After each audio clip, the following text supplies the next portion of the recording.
लो जी यार, क्या मौज आ रही है। आप वीडियो की वैसी वक्त कर रहे हैं। मैंने बताया था ना, ऑफिस में जैसे जो ज़्यादा सीनियर होता है उसकी उतनी इज्जत होती है, जो उससे ज़्यादा सीनियर उसकी और भी ज़्यादा इज्जत। तब हमारे ऑफिस में ना नए नए 2 लौंडे भर्ती हुए, नए रिक्रूट आए हैं, तो अब मैं हो गया सीनियर। अरे मुझे क्या इज्जत मिल रही है यार, अब दबा दो।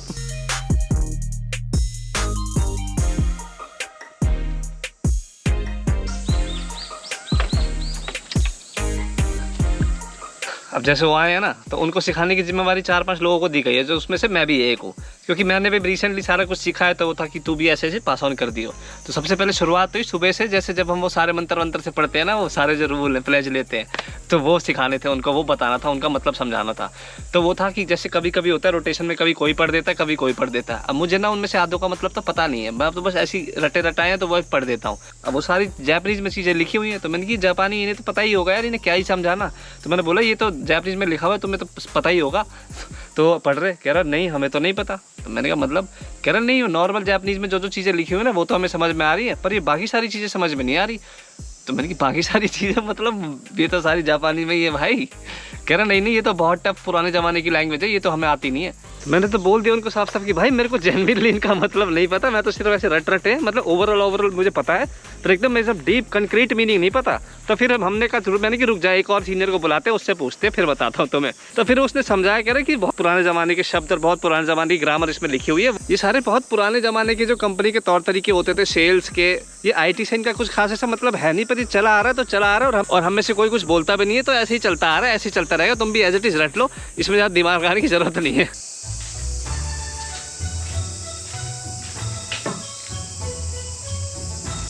तो झूले वूले वाला सिस्टम है, क्या खींच के। ओ ये देखो मस्त ऐसे रहते थे जापान में पुराने जमाने के घर।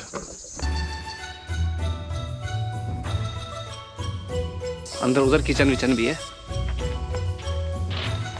प्रॉपर चूल्हा वूल्हा है एकदम बढ़िया।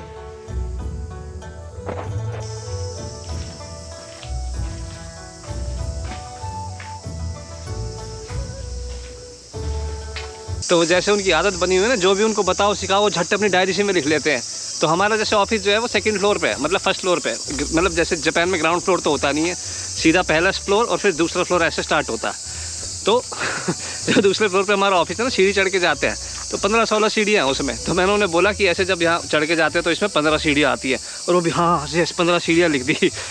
मैंने कहा यहाँ ये क्यों लिखा तूने इसमें, ये तो मैं वैसे ही बता रहा हूँ। कह रहा अरे सॉरी, मतलब हमें लगा कि ये ज़रूरी है। वो नहीं था जैसे 3 इडियट्स का चतुर्महालिंगम, एकदम वैसी सारी चीज़ें याद कर लेते हैं लिख लिख के यार। और पहले इस बार पे मुझे बहुत डांट सुनने को पड़ती थी, क्योंकि मैं लिखता नहीं था कुछ भी।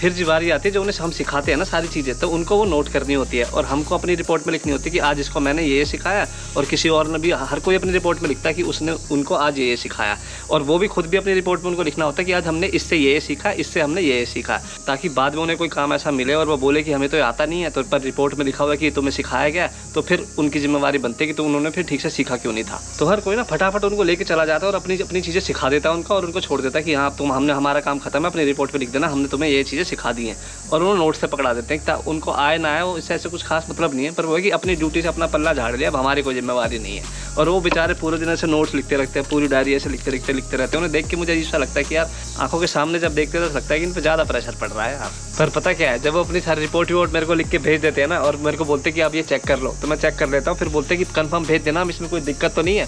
तो मैंने कहा अबे तुम जापानी हो, तुम भूल गए हो क्या, जापानीज में तो रिपोर्ट लिखनी है, मैं क्या चेक कर लूँगा उसमें। भरोसा रखो अपनी मातृभाषा पर, तुमको मुझसे ज़्यादा अच्छी आती है, भेज दो आंखें बंद करके। अगर मैं नहीं सिखाऊंगा तो फिर मेरे पे चिल्लाएगा मेरा बॉस कि तूने क्यों नहीं सिखाया, टाइम अपना मैनेज करना होता है। तो फिर मैं भी उन्हें सिखा देता हूँ। मैं अपने सारे नोट्स वोट सब दे देता हूँ कि मैंने कि यार इससे कर लो जो भी हो सकता है, तो मैं अपनी रिपोर्ट इसी से बना लो, मेरी है जो पुरानी सारी बनी रखी हुई है, कॉपी कर लो, बस अपनी लैंग्वेज थोड़ी इधर उधर चेंज कर लेना और काम जल्दी हो जाएगा। तुम भी क्यों 7 बजे तक रुकोगे, और फिर तुम्हारे चक्कर में फिर मुझे भी 7 साढ़े 7, क्योंकि जब तक वो मुझे रिपोर्ट अपनी देंगे नहीं, मैं चेक करूँगा और चेक करने के बाद मैं फॉरवर्ड करूँगा, तो इस चक्कर में 7:30 8 बज जाएंगे। फालतू का ओवर टाइम हो रहा है हमारा सबका इस चक्कर में। अभी रिसेंटली पता है क्या हुआ, हमारे ऑफिस में कई सारी कंपनियों के लोग आते वाते रहते हैं, तो मीटिंग चलती रहती है और व्हाइट बोर्ड यूज़ करते हैं, कभी प्रोजेक्टर भी यूज़ होता है।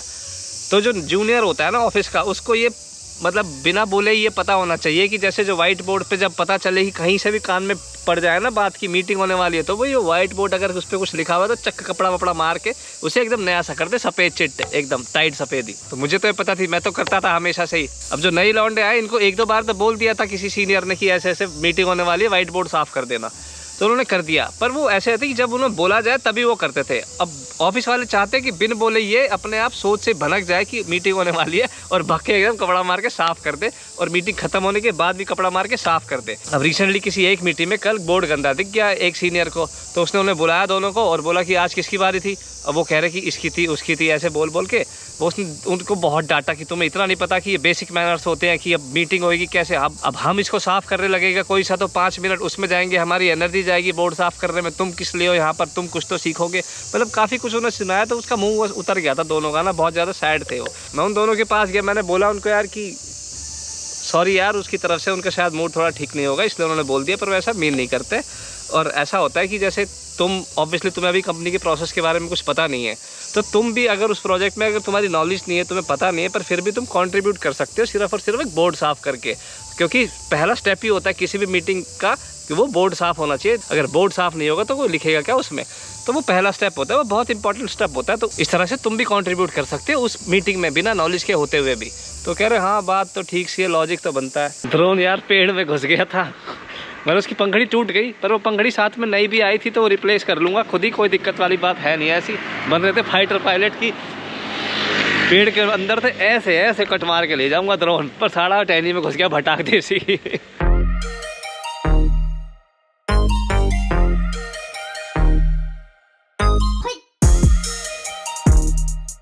आटा मैंने ले लिया है और बड़े दिन हो गए थे यार। अब मुझे आज मेरा मन है परांठे और आलू प्याज की सब्जी खानी है।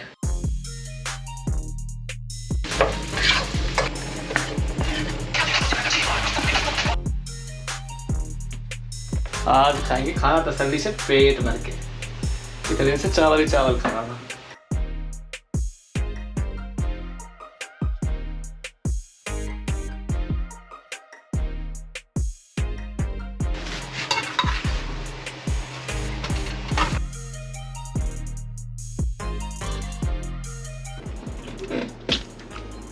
अब मिलेगी आत्मा को शांति। ओह थोड़े कच्चे रह गए शायद, पर कोई नहीं, इतना तो चल रहा था। मस्त बटर लगा के मक्खन और अचार और आलू प्याज की सब्जी, ओहो हो।